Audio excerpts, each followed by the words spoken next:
Kwaphinde wasuka futhi ukukhuluma, hayi bo, uMthandeni Igcokama Elisha usegile izimanga-ke. Nangu-ke phela esetrendisa i-Omega, wavele wasuka ukukhuluma nje okukhulu emabhincini. Nebakithi buka-ke, uMthandeni ufike washutha isithombe efake i-Omega nje egqoke kahle, wasethi nje i-Omega emhlophe. Njengamanje kuyatrenda, njengoba i-trenda-ke i-Omega, uMthandeni usathukwa-ke kuthiwa hhayi cha, uzwakale ngathi uthe uyena ufike ne-Omega. Cha, uMthandeni akafikanga no-Omega. UMthandeni uthathe i-Omega wayibeka ezingeni njengoba eyigqokile. Njengamanje ngoba i-trenda, ingoba ubonakale eyigqokile. Njengamanje-ke ey'nkundleni zokuxhumana kubhunqa ubhuqu, kusuka iy'ntuli, abantu bayakhombana ngemini, kunjeya, kuyaliwa isiphithiphithi nje, into ngeke uze uyiqonde. Kubanga yona-ke indaba yale Omega le ethrendiswe uMthandeni.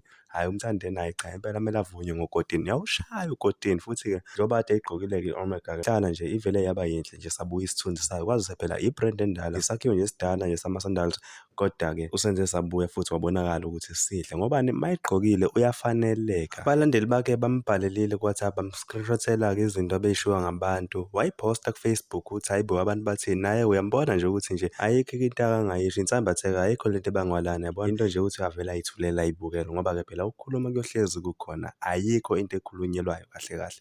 Ngokuthi nje umuntu ugqoke i-Omega, koda-ke angikho mina lapho, ngithi mina agqoke i-Omega bese siyabangena, awu-subscribe lapho.